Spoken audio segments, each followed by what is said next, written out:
abra sua Bíblia em Ageu capítulo 2, versículo 8. Ageu capítulo 2, versículo 8. Eu quero ministrar uma palavra sobre a tua vida financeira. Quero te dar uma oportunidade agora para você semear na casa de Deus. Você que deseja, você que tem uma semente para trazer no altar, aí nas laterais tem os envelopes, você pode pegar. O Daniel, a Natália ali está com um cartão, a maquininha de cartão. Pastor, posso fazer um Pix? Pode. Pastor, eu posso passar a maquininha de cartão? Pode. Fique à vontade. Aquilo que Deus colocar no teu coração, você entregue hoje em nome de Jesus. Dízimo, é 10%. Oferta é aquilo que Deus colocar no teu coração. A gente não estipula valores. Você sabe que o pastor às vezes ele é taxado, né? Aí fora, não, pastor, tudo não presta, pastor, tudo é ladrão. E assim, a gente sabe que não é assim. Existem muita gente séria, comprometida, muitos pastores responsáveis. Não é todo mundo irresponsável, não. Aqui, graças a Deus, a gente toma muito cuidado, a gente zela pelas ofertas que entram, porque a sua oferta, o seu dízimo, tem um destino, queridos, que é tudo usado na casa de Deus, para a glória de Deus, tá bom? Então a palavra de Deus em Ageu capítulo 2, versículo 8, diz assim: o Senhor dizendo, minha é a prata, meu é o ouro, diz o Senhor dos exércitos. Você pode repetir esse texto comigo? Está aqui, ó. Vamos ler todos juntos aqui no telão. 1, 2, 3. Tanto a prata quanto o ouro me pertence, declara o Senhor dos exércitos. Glórias a Deus. Por que Deus estava falando isso para o profeta Ageu? Quando Ciro, ele deu o aval, ele deu um edito, dizendo que todo mundo podia voltar para a sua pátria, depois que a Babilônia caiu, né? O Império Medo-Persa assumiu o controle da maior potência mundial.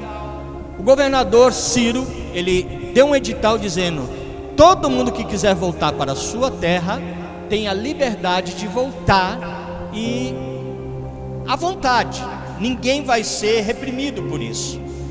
E Neemias voltou para reconstruir os muros, e ele fez isso. Zorobabel, ele reconstruiu a cidade de Jerusalém, que o exército inimigo tinha acabado, destruído. Esdras restaurou o culto, a adoração ao Senhor, e Ageu foi levantado para restaurar o templo. Lembra daquele templo famoso de Salomão, com a sua glória, com o seu esplendor? Ele também havia sido destruído. E o profeta Ageu, porque o templo de Salomão representava naquele momento a casa de Deus. E o profeta Ageu, ele no capítulo 1, ele vai falando com o povo, e ele dá uma lição que serve para nós nos dias de hoje, que serve para essas pessoas que muitas vezes ficam se perguntando, por que as coisas não acontecem na minha vida? Ou então, por que acontecem? Não sabe por que está acontecendo, porque existe uma porta de legalidade aberta na vida da pessoa, aonde o diabo entra e ciranda, fica cirandando, fazendo da pessoa um fantoche nas mãos dele. E aí o profeta Ageu, ele dá um puxão de orelha na congregação.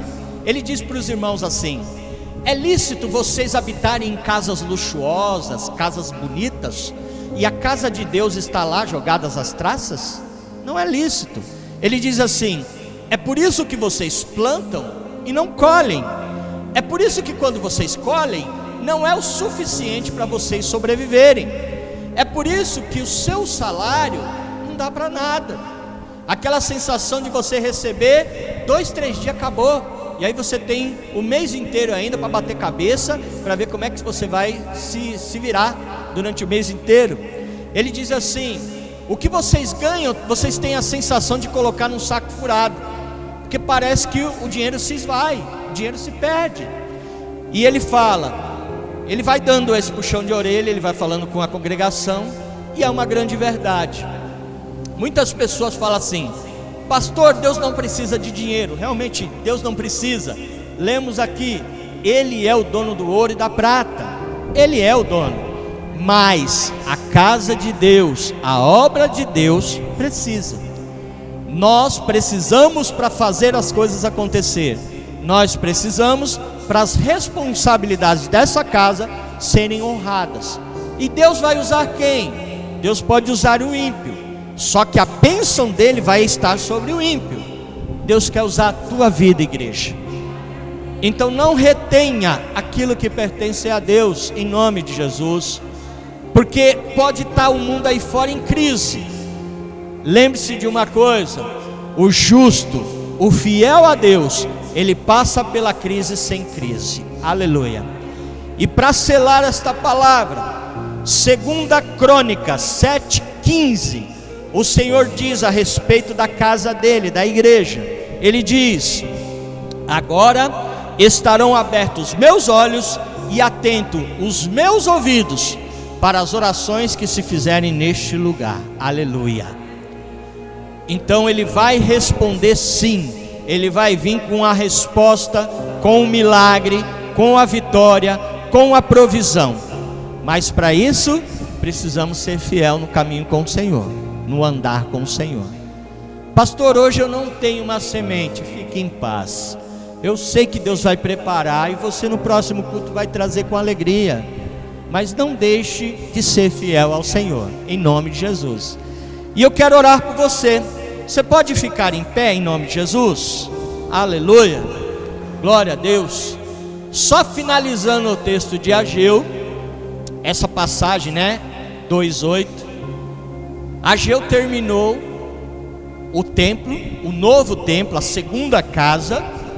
E aí os mais velhos que conheceram aquele templo antigo de Salomão começaram a chorar. Mas não foi de alegria não, eles estavam tristes. Quando perguntaram: por que vocês estão chorando? Não, aquele templo lá era lindo, era formoso, tinha marfim, tinha ouro, tinha isso, tinha aquilo. E aí Ageu fala, através de Deus, fala aqueles anciões, dizendo para eles: assim diz o Senhor, meu é o ouro, minha é a prata. E aí no versículo 9 ele diz: a glória desta segunda casa será maior do que a primeira. Aleluia. Deus, Ele está neste lugar, na simplicidade deste lugar. Deus habita no meio da gente aqui, em nome de Jesus. Aleluia. Feche os teus olhos. Senhor, eu quero nesta noite, ó Pai, te agradecer por esta família espiritual de irmãos e irmãs comprometidos com a tua obra, com a tua causa, com a tua casa. Senhor, obrigado pelos mantenedores desta obra, Senhor, desta casa. Senhor, que o Senhor venha em nome de Jesus e supra a cada necessidade do coração dos teus filhos. Mostra, Senhor, que tu és um Deus fiel, um Deus de já, um Deus de agora, e começa a trabalhar nas áreas, abençoando, derramando a tua graça em todas as áreas, meu Pai. Área espiritual, financeira, área familiar, o trabalho, a saúde. Derrama para que não haja, Senhor, necessidade em nenhuma área, mas que haja prosperidade em todas as áreas da vida dos teus filhos, para a glória de Deus. Eu abençoo, ó Pai, a cada um. Pai, em nome de Jesus, abençoe a cada oferta, Senhor, primícia e dízimo que será entregue nesta noite. Abençoa aqueles que nesta noite também não têm uma semente hoje, mas Senhor, prepara, durante a semana prepara, traga na mão dos teus filhos a bênção, e que no próximo culto eles venham com alegria também, Senhor Deus, participar deste momento tão especial, para a glória de Deus. Obrigado, meu Deus, aleluia, glória a Deus. Você que trouxe nesta noite, pode trazer e entregar aqui, venha com alegria, em nome de Jesus, entregue aqui para a glória de Deus. Aleluia.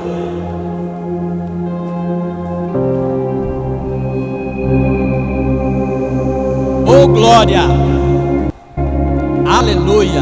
Aí você tome o seu lugar, fica à vontade. esse momento também é um momento de adoração, viu? Então não fique calado, dar glória a Deus é de graça, pode gloriar à vontade, em nome de Jesus. Glórias a Deus. Juízes capítulo 6, versículo 12. Aliás, eu vou ler o 11 e o 12, viu, minha filha? Juízes capítulo 6, versículos 11 e 12. Quem está sem a sua espada, a sua Bíblia, a Natália vai projetar aqui no telão, você acompanha. Eu vou ler na minha Bíblia, talvez a versão esteja um pouco diferente. O chamado de Gideão é o que nós vamos caminhar nesta noite.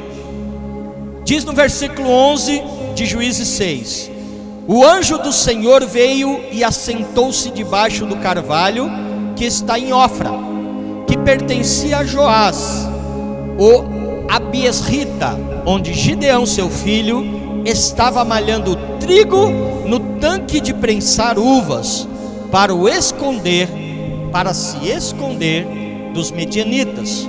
E aí o versículo 12: quando o anjo do Senhor apareceu a Gideão, lhe disse: o Senhor é contigo, homem valente, varão valoroso, aleluia. Aqui é poderoso guerreiro, glórias a Deus. O Senhor é contigo, aleluia. Aí, se eu fosse dar um tema para esta ministração, mas eu vou dizer: não duvide daquilo que Deus pode fazer na sua vida. Você pode dizer glória a Deus? Eu vou dizer mais uma vez e você glorifica ao Senhor. Não duvide do que Deus pode fazer na tua vida. Aleluia. Pode aplaudir. Aleluia. Glória a Deus. Aleluia. Gideão, ele é filho de Joás, da tribo de Manassés. Seu nome significa lenhador. E aí eu quero trazer você aqui para esta palavra, para você entender o contexto e você entender aquilo que Deus tem para nós nesta noite. A história, se você for ler o capítulo 6 em diante, conta que os israelitas, eles estavam sendo oprimidos. Por quem, pastor? Principalmente pelos midianitas, os amalequitas e os estrangeiros orientais. Se o Nicolas puder projetar, Juízes 6:3, vai falar sobre isso. Capítulo 6, versículo 3, fala dos midianitas, amalequitas e os estrangeiros orientais estavam oprimindo o povo de Israel. Isto já estava acontecendo por 7 anos, igreja. Fazia 7 anos que o povo estava sendo oprimido, perseguido, estava sendo ali zombado. Por que, pastor, aconteceu tudo isso com o povo escolhido de Deus? Por causa da desobediência.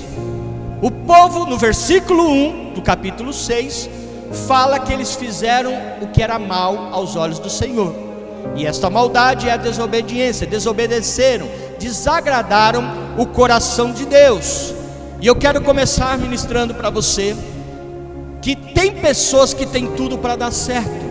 Deus quer abençoar a vida de cada um dos seus filhos, mas a pessoa, ela se sente, a última Coca-Cola da prateleira, a última bolacha do pacote.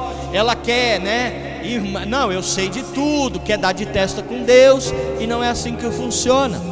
Na Bíblia nós vemos exemplos. Quer um exemplo? Sansão, um juiz que nasceu para dar certo, que tinha tudo para dar certo, mas pela desobediência a Deus, de ter revelado qual era o segredo dele com Deus para a sua força, que era a aliança que ele tinha com Deus. Muita gente fala, o segredo era os cabelos. Não era o cabelo, era a aliança, o pacto que ele tinha. E quando ele revelou, ele traiu a confiança de Deus. E o que o inimigo faz quando uma pessoa pega na curva? A primeira coisa que fizeram com o homem de Deus chamado Sansão, furaram os olhos dele. A primeira coisa que o inimigo faz com você, igreja, é tirar sua visão. Você não percebe, as coisas estão debaixo do nariz, a maldição, o pecado, e você acha tudo comum. Você não percebe que é mal, que é bom. O inimigo faz isso. Depois humilharam ele, um homem que nasceu para ser líder, rei, juiz. Ficou o quê? Morreu como? Animando um coliseu como um palhaço, porque todo mundo ria da cara dele. E ali, entre vários versículos tristes da Bíblia, um dos que eu considero um versículo triste demais, está em Juízes 16, 20, aonde quando Sansão, após ter revelado o segredo e terem cortado seus cabelos, quando vieram para prendê-lo, Dalila disse: acorda ele, fala, acorda, os filisteus estão vindo para te prender.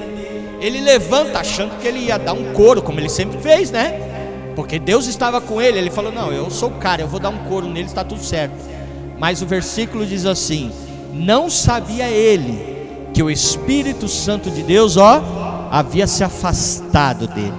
E quando o Espírito Santo de Deus se afasta do homem de Deus, da mulher de Deus, queridos, é triste demais. Misericórdia. Outra pessoa na Bíblia, nós vemos o rei Saul, o primeiro rei de Israel. Ele tinha tudo para dar certo, mas também se achou, se inchou, inflamou na sua arrogância, prepotência. E aí ele começou a pisar na bola. Você vai ver 1 Samuel capítulo 13, do versículo 8 em diante, quando o papel de ofertar ali o holocausto, colocar fogo no holocausto para o povo sair para a guerra, era do profeta, no caso o profeta Samuel. Não era do rei Saul colocar fogo no holocausto. E ele foi e colocou. Não era para ele fazer isso. O profeta Samuel chega e fala: ué, quem colocou fogo aí no holocausto? Aí o rei: não, sabe o que é? Você estava demorando. Aí o povo começou a ficar disperso. Aí no versículo 13 e 14 o profeta puxa a orelha e fala: hoje se confirmaria o seu reinado sobre todo Israel, mas Deus hoje se desagradou de você. Lá na frente, capítulo 15, ele vai lutar com os amalequitas, e o profeta Samuel mais uma vez diz para ele: Deus mandou exterminar tudo, não pega nada para despojo como recompensa, tudo é anátema, é maldito, extermina tudo. Ele vai e separa o gado. Quando o profeta chega, fala: e aí, como é que foi? Vencemos a guerra, deu tudo certo. E o profeta Samuel fala assim: mas rei Saul, e esse barulho aí que eu estou ouvindo de gado, o que é? Não, sabe o que é? Sabe o que é? É que tinha uns gadinhos gordos, E aí eu separei para ofertar para o Deus, para sacrificar ao Deus vivo. E aí vem o princípio de Deus no versículo 22 do capítulo 15: obedecer é melhor do que sacrificar. Aleluia. Há pouco tempo atrás eu conversava com um casal, e eu contava a minha história. Eu dizia para a esposa, eu falava assim: olha, eu era igual seu marido é hoje. A minha vida não dava certo. Eu andava, eu parecia aqueles hamster, aqueles ratinhos hamster que fica rodando naquela, na gaiolinha, que ele anda, a gaiolinha roda, ele não sai do lugar. Era a minha vida. Eu ficava andando, mas eu não saía do lugar, não acontecia nada. E não só na minha vida, minha família estava envolvida nisso, porque eu era o sacerdote do lar. Eu que tinha que tomar posição, e as coisas não rompiam, não aconteciam. Eu ministrava isso, não é daqui, é de outro ministério. Eu estava conversando, amigos de outro ministério que eu estava conversando, e eu falei para ele, rapaz, você precisa se posicionar. Tu tem um chamado, Deus te chama, e você está dando atestado, está falando não. Em nome de Jesus, se posiciona. A tua família está sofrendo por causa de uma teimosia sua.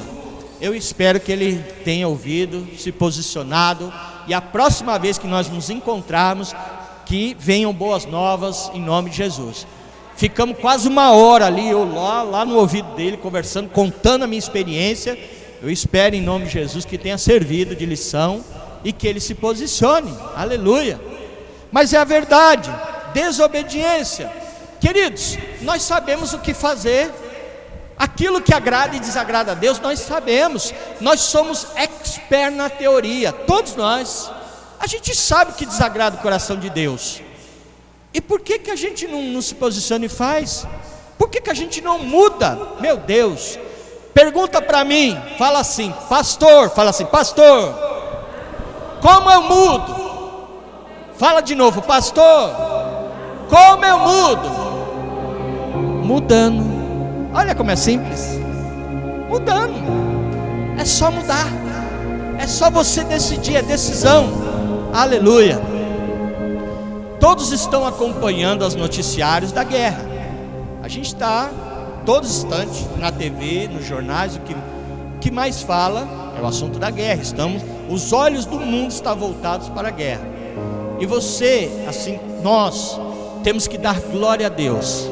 O nosso país não é lindo, maravilhoso, não é perfeito, tem seus defeitos, mas queridos, nós moramos num país que não tem guerra, não como aquelas, a guerra é outra, mas daquela proporção, graças a Deus nós não temos essa rixa com nenhum outro país, deles virem invadir, querer tomar território.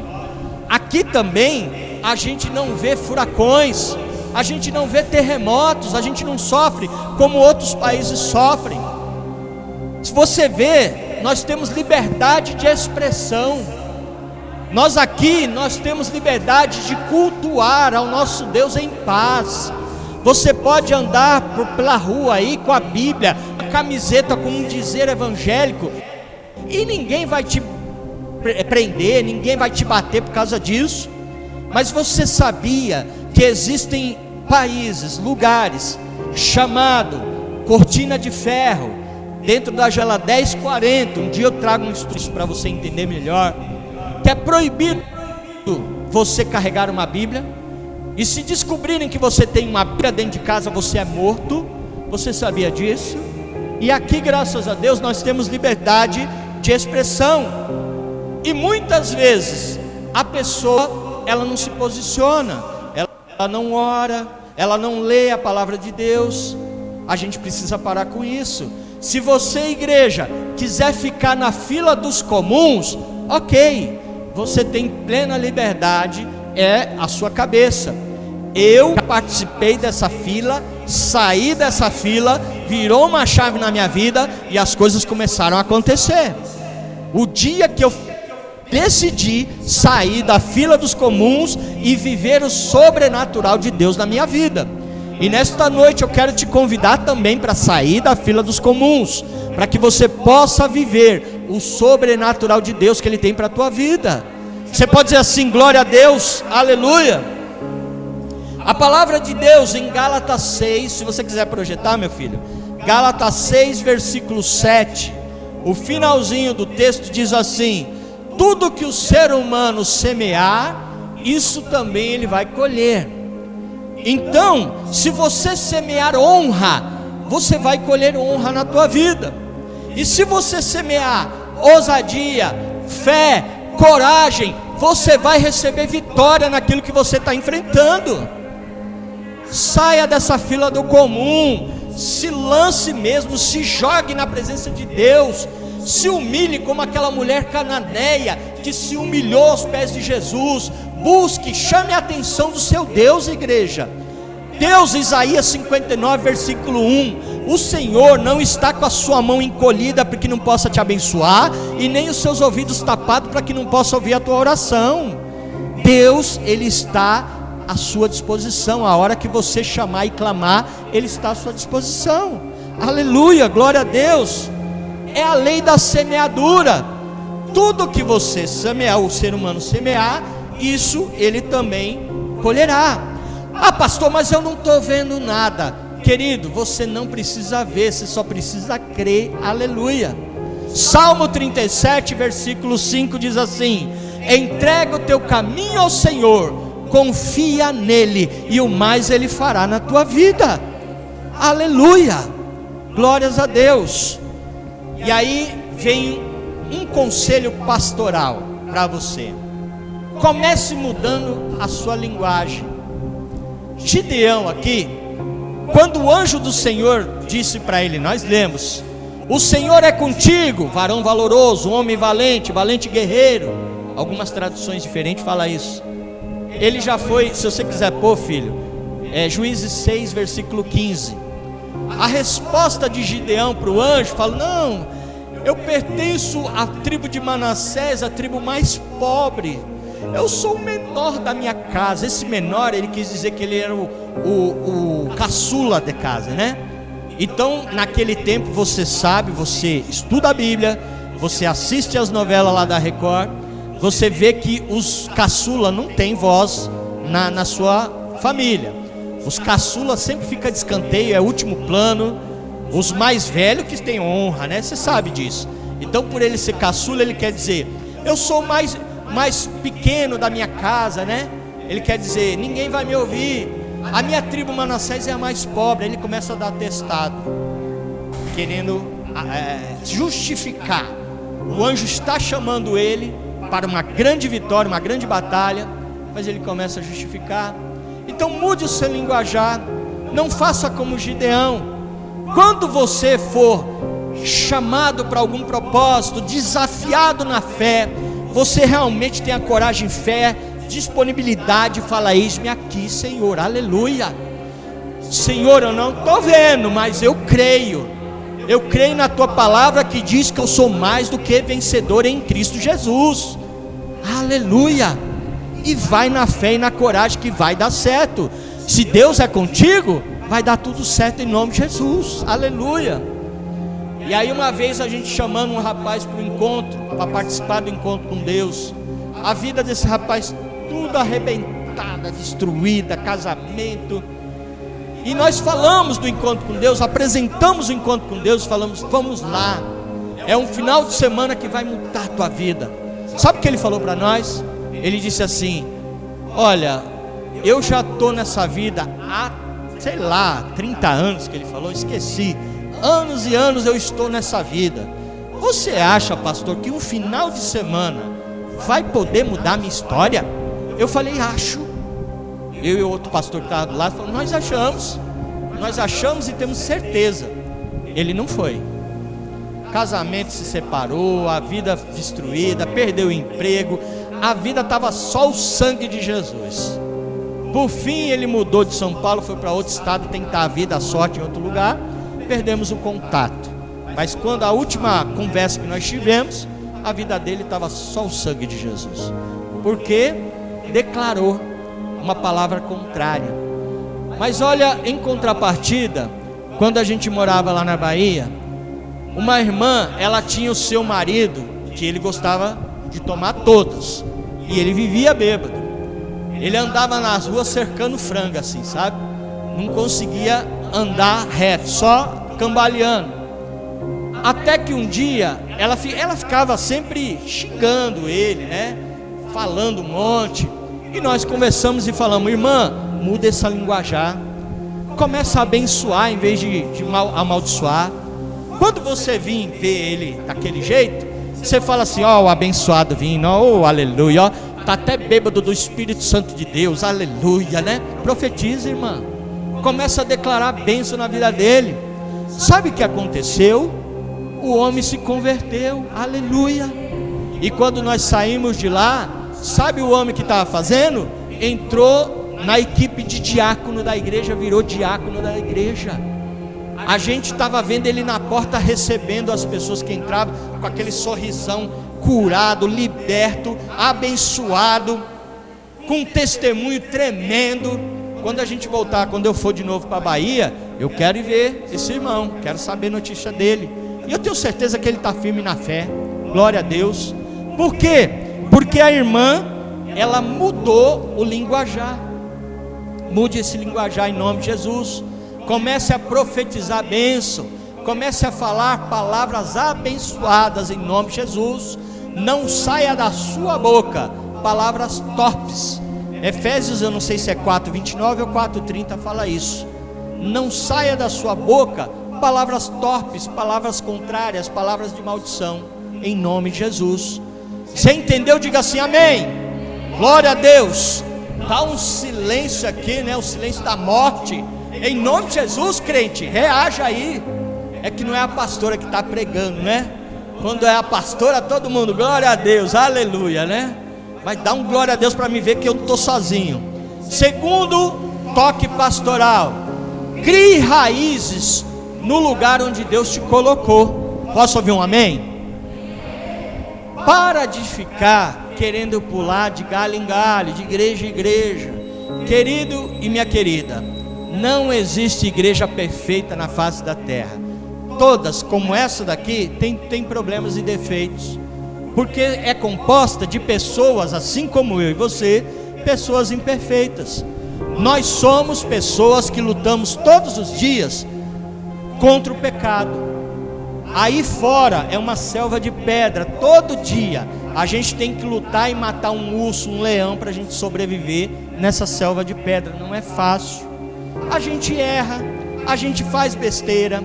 Você acha que Jesus não sabe que eu e você nós vamos pisar na bola, que nós vamos errar? Ele sabe disso, mas mesmo assim Ele nos ama, aleluia, e Ele confia em nós, glória a Deus. Então para também de ficar correndo atrás de profetada. Eu fico tão triste quando eu vejo irmão correndo atrás de profetada. Pastor, como assim?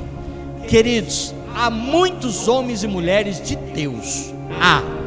Tem muita gente comprometida, séria com o evangelho de Jesus Cristo. Tem, mas também tem umas pessoas, irmãos, que eu vou te falar, só o sangue. Sabe aquelas profetadas que a pessoa olha assim e fala: o diabo está furioso com você, irmão. Aí você fala: glória a Deus. Já pensou se ele falou: o diabo está feliz com você, hein? Fala: misericórdia, ele tem que estar furioso mesmo comigo, aleluia, porque eu estou na contramão da vida dele, né? Da vontade dele, eu estou fazendo a vontade de Deus, por isso que ele está furioso comigo, glória a Deus.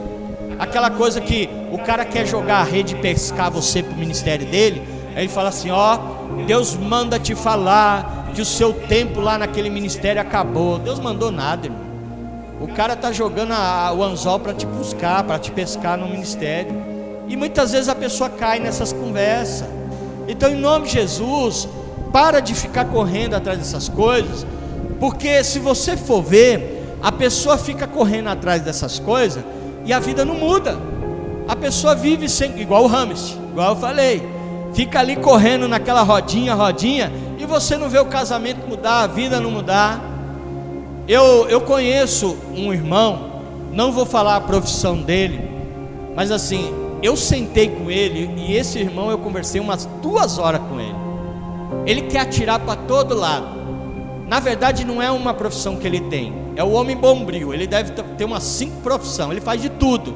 E se você oferecer mais um emprego, ele pega, né? Ganha do Júlio lá do Todo Mundo Odeia o Cris, né? Meu marido tem 2 empregos, ele tem 5 ou 6, e se você oferecer, ele ainda abraça. Eu falei: meu querido, para com isso, você não faz nada bom, você quer atirar para todo lado, você acaba não fazendo nada bom. Pega uma coisa, honra aquilo, se profissionaliza naquilo, e aí você vai fazer bem feito. Para de querer ficar atirando para todo lado para ganhar dinheiro, não é assim que funciona.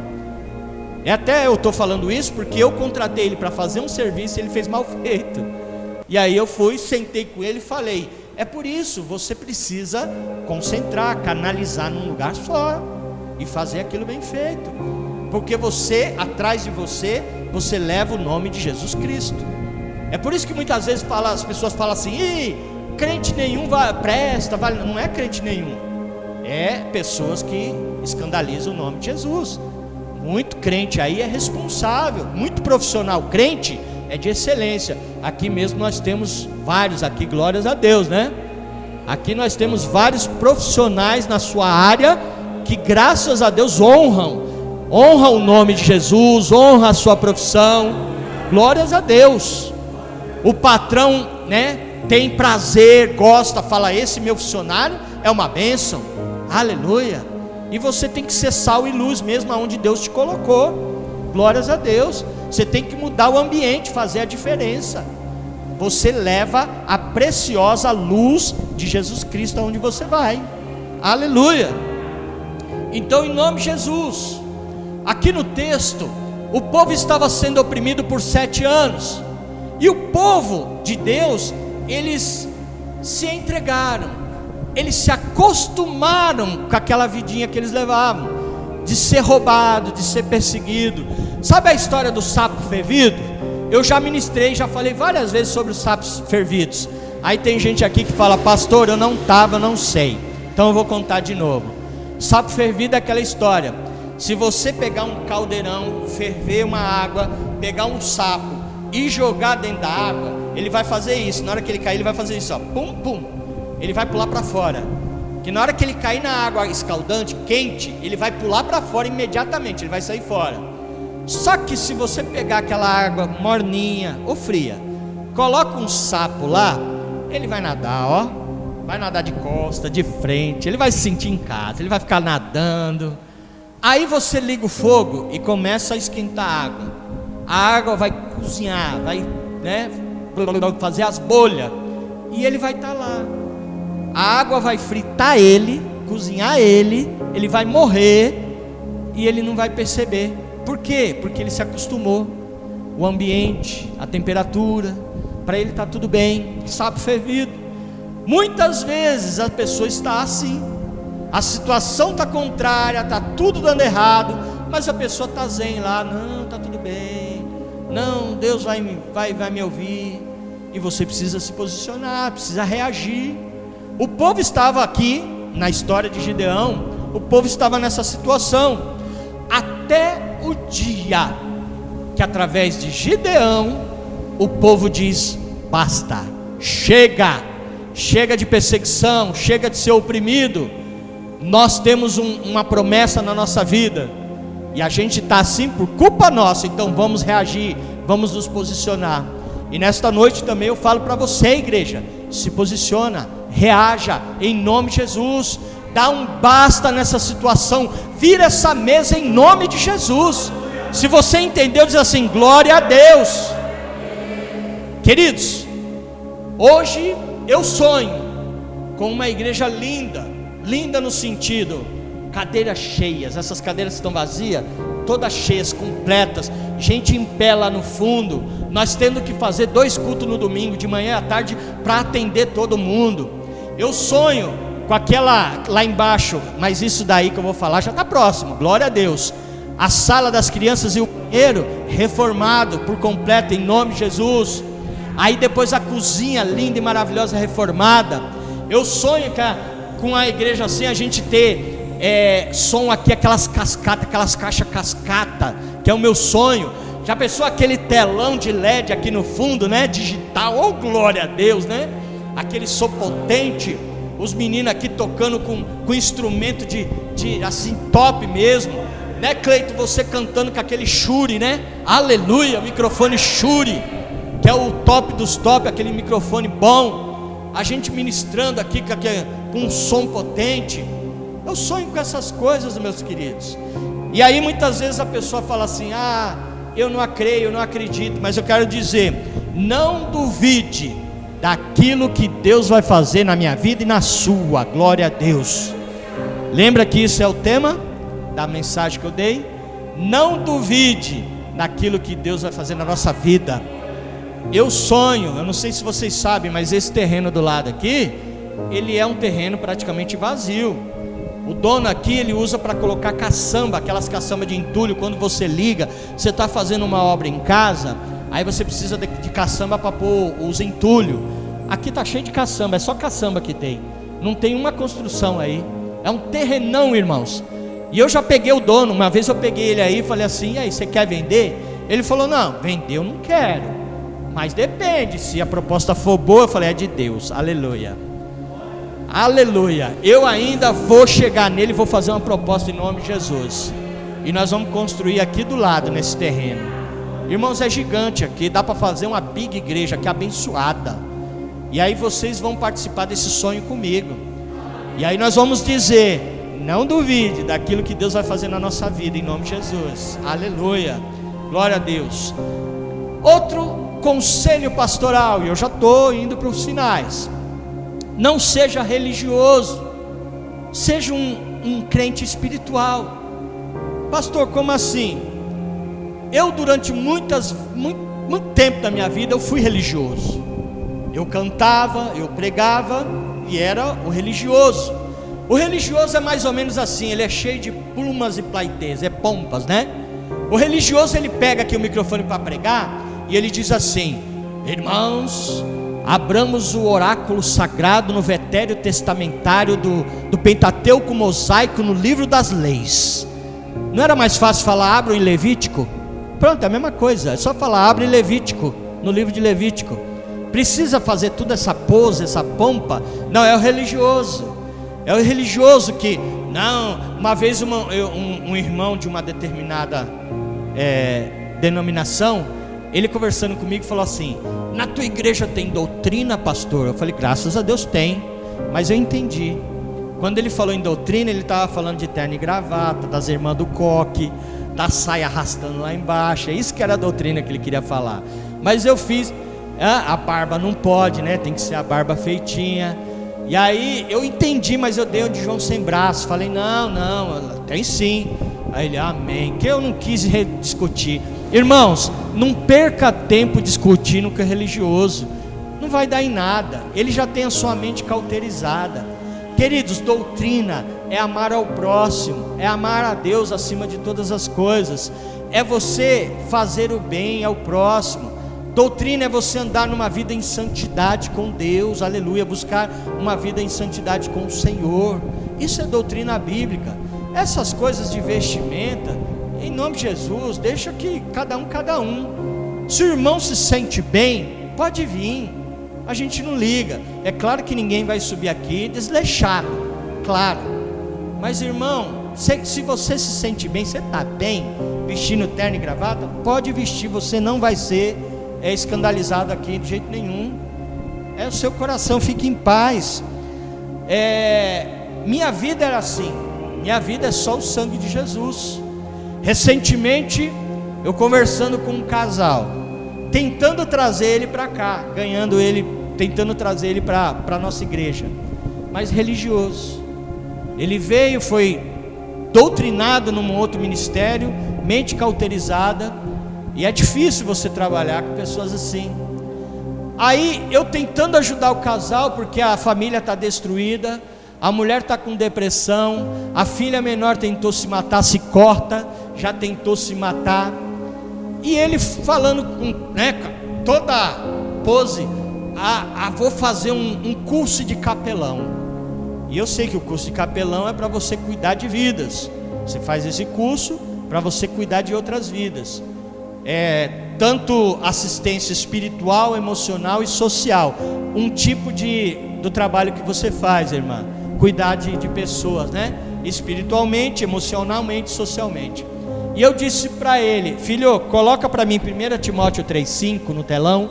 1 Timóteo 3,5. E eu falei para ele: meu querido, antes de você pensar em fazer esse curso, cuida da tua casa. Olha o que a Bíblia fala, 1 Timóteo 3,5, coloca aí, meu filho.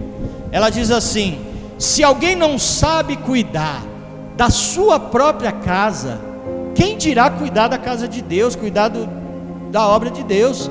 Primeiro lugar, cuida da sua casa, cuida da sua família, ajuda a sua família. Eu disse para ele: a sua mulher está gritando socorro, está pedindo pelo amor de Deus, e você está preocupado aí. É igual o nosso propósito. Nós, quando começamos, a gente falamos assim: não adianta a gente abrir para todo mundo, venham aqui, tem cesta básica, a gente pode ajudar, sendo que tem gente aqui dentro que precisa de ajuda. Primeiro, os domésticos da fé, a palavra diz. Primeiro a gente vai ajudar os que estão aqui dentro. Ajudou, está todo mundo bem? Agora nós podemos sair para fora. Seria hipocrisia da nossa parte um irmão, uma irmã aqui dentro precisando de ajuda e a gente fazer vista grossa. Primeiro os domésticos da fé, aleluia. Você está entendendo? Diga glória a Deus. Porque não adianta você querer enganar a Deus, enganar a Jesus. Ele te conhece, Ele sabe a motivação do teu coração, Ele conhece teu coração. Pra você ter uma ideia, como Jesus te conhece, a Bíblia fala que Jesus ainda nem era conhecido. Aí Simão e André, eles irmãos, eles vão até Jesus. E André fala assim: vem cá, vou te apresentar um homem de Deus, Quando Simão chega até Jesus, ele não chega dizendo assim: prazer, eu sou Simão. Não, Jesus olha assim, bem na buguela dos olhos dele, assim, bem no brancão assim, olha nele e fala assim: tu és Simão, filho de Jonas, e não vai chamar mais Simão, vai se chamar a partir de hoje Pedro. Aí leva um susto, fala: meu Deus, como ele sabe? Eles começam a caminhar, Jesus já consegue 2 discípulos, chama Filipe para integrar na célula. Filipe aceita, começa a caminhar. Filipe vai atrás de Natanael e fala para Natanael: vem cá, vou te apresentar um grande homem de Deus e profeta, Jesus de Nazaré. Quando Natanael ouve Jesus de Nazaré, ele fica meio assim. Por quê? Natanael morava perto da cidade de Nazaré, e ele sabia que a cidade de Nazaré é uma cidade marginalizada, não tinha boa fama Nazaré. Então quando ele ouve falar Jesus de Nazaré, João capítulo 1, 47, ele diz assim: pode vir alguma coisa boa de Nazaré? Por isso que ele fala isso, que ele sabia da fama de Nazaré. Mas quando ele chega até Jesus, Jesus mais uma vez mostra que conhece a pessoa. Jesus, ele olha para Natanael e diz assim: eis um israelita em quem a vida dele não há dolo, não há má fama, não há maldade, não há fraude. Aí Natanael fala assim: da onde tu me conheces? E ele fala: eu te vi escondido debaixo da figueira. Aí Natanael fica branco, leva um susto, ele fica pasmo, ele leva um susto. Por quê? Porque Natanael tinha um segredo que só ele e a mãe sabia. Você lembra, igreja, quando Herodes mandou matar as crianças de 2 anos para baixo, e Jesus estava no meio, teve que fugir, Maria e José teve que fugir, por causa do indulto. O que aconteceu? A mãe de Natanael o escondeu debaixo de uma figueira para ele não ser morto. O tempo passou, mas a lei pesava nos ombros de Natanael. O indulto de um rei não podia ser revogado, então ele não falava isso com ninguém, era segredo dele e da mãe. E quando Jesus diz: eu te vi escondido debaixo da figueira, porque eu te conheço, aleluia, Natanael na hora entendeu: este homem é homem de Deus, ele me conhece, eu preciso dele, aleluia. Então nesta noite eu digo para você: você muitas vezes não se acha capaz como Gideão, começou a dar atestado, falando: não, eu não posso, eu não consigo, sou o menor da minha casa. Talvez você pense isso, mas Jesus te conhece, e por te conhecer, Ele quer te usar o teu talento, usar o teu dom, que muitas vezes você nem sabe que tem, mas você tem. Você é um vaso precioso na mão do Senhor, aleluia, e Ele quer te usar de uma forma extraordinária nas mãos dEle. E basta apenas que você diga: Senhor, eis-me aqui, aleluia. Eu estou terminando. Gideão, a Bíblia fala que ele estava malhando trigo no lagar. Pastor, malhar trigo não é na eira? É na eira, lugar de malhar trigo é na eira. Inclusive eu explico muito bem sobre a eira num vídeo no nosso canal, a eira de Araúna. Se você for lá, você vai ver eu explicando sobre a eira. Só que a eira, quando os amalequitas, midianitas passavam, eles viam as pessoas na eira malhando trigo. Eles iam lá e saqueavam, roubavam os trigos, né? Eles aproveitavam, oprimiam, perseguiam e roubavam. O que ele fez? Ele foi malhar o trigo no lagar, que era o lugar de prensar uva, onde você colocava as uvas e ia fazendo o suco da uva. Ele começou a malhar trigo lá, que eram rochas, que ele entrava dentro da rocha e as rochas cobriam. Então quando o inimigo passava, não via Gideão, porque ele estava no lagar malhando trigo, ele estava escondido. A rocha estava escondendo o homem de Deus, porque Gideão, ele decidiu sair do comum e se esconder na rocha. Talvez você não entendeu, vou ser mais claro. Gideão, quando ele decidiu sair do comum, Deus apareceu para ele. Olha o que texto de 2 Samuel 22:32 diz: pois quem é Deus além do Senhor? E quem é a rocha senão nosso Deus? Isaías 26, versículo 4 diz assim: confiem para sempre no Senhor, pois o Senhor, somente o Senhor é a nossa rocha eterna. Aleluia. E Salmo 95, versículo 1: venham, cantemos ao Senhor com alegria, aclamemos a rocha da nossa salvação. O Senhor é a nossa rocha. E se você nesta noite decidir sair do comum e decidir se esconder atrás da rocha que é o nosso Deus, Deus vai falar contigo. Aleluia. Ele vai falar contigo. Eu vou resumir aqui, porque eu quero continuar falando sobre Gideão. Tem muito caldo aqui para a gente esmiuçar aqui, muita coisa boa para nós aprender. E eu vou finalizar dizendo o seguinte: Gideão, ele saiu a peleja com 32 mil homens. Só que Deus olhou e falou assim: tem muita gente, vai atrapalhar, tem muita gente, diminui esse povo aí. Fala para o povo que aqueles que tiverem com medo e que forem tímidos, vai para casa, nem vai.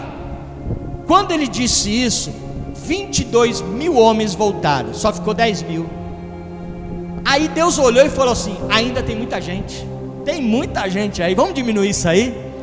Aí ele falou assim: desce com os homens até o rio para beber água, e fica de olho, aqueles que lamber a água do rio, como se fosse um cachorro lambendo, separa no canto. Agora todos aqueles que abaixarem e ajoelhar para beber a água, pode dispensar. E aqueles que lamberam a água, e Gideão separou 300 homens. Aleluia. 300 foram separados. E com esses 300, Gideão saiu e venceu a batalha. Glória a Deus.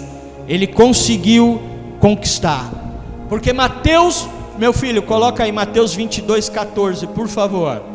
Mateus 22:14 diz assim: muitos são chamados, mas poucos escolhidos.